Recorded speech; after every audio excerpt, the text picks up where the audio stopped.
Dr Aaron Motsoaledi says Dr Nandipha Magudumana and Thabo Bester were lawfully brought back to South Africa from Tanzania and that due process was followed. Well, this as Magudumana is going to court on an urgent basis on Thursday, alleging that the South African Police Service did not have the jurisdiction or authority to arrest anyone in that sovereign country. Magudumana claims she was forcefully abducted and blindfolded. But Motsoaledi says it's sinister that the court bid does not cite Home Affairs as a respondent, despite it being at the forefront of the deportation process. Now, for the legal team of Dr Nandipha to go to court and challenge their bringing here as having been illegal and what did they call it? An abduction. And then in the documents, they don't quote Home Affairs. We think there's something sinister about that. They don't quote Home Affairs, and at all material times, they knew that Home Affairs was there. And now when they go to court, they leave Home Affairs behind and go for the police, go for NPA, go for the correctional service facility in Bloemfontein, go to everybody else except Home Affairs, which is the department that brought people here. It is on those grounds, Kiselda, that we are challenging this court case. Motsoaledi says the department also intends revoking Magudumana's passport. When Magudumana was arrested in Tanzania, she was found in possession of her passport and two others belonging to celebrity Dr Magudumana, popularly known as Dr Pashi.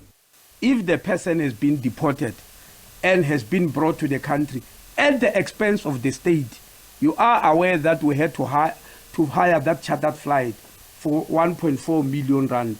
It's at our expense, and the law is very clear in that regard, that if that is the case, then we've got the right to revoke that ID.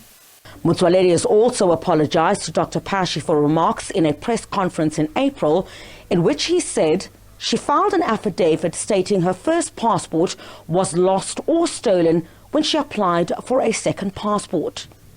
I accept that Dr. Tanzania actually did not depose an affidavit when she applied for a passport in 2019, and that there were no conflicting versions about this issue of application.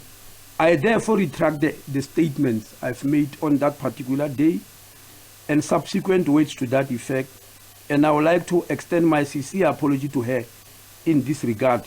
The statements were based on the information given to me at the time. It will be seen that the statements conflated the expired passport, the 2019 passport, and the recent passport applied for in 2023. Ladies and gentlemen, I, however, fully stand by the statement I made that Dr. Magudumana's two passports were found in the person of Dr. Nandipha Magudumana in the United Republic of Tanzania. Dr Pashi had earlier threatened legal action against Motsoaledi in a cease, resist and retract statement demanding that he apologize. Home Affairs has also confirmed that it has now issued Bester with an ID. Criselda Lewis, SABC News in Pretoria.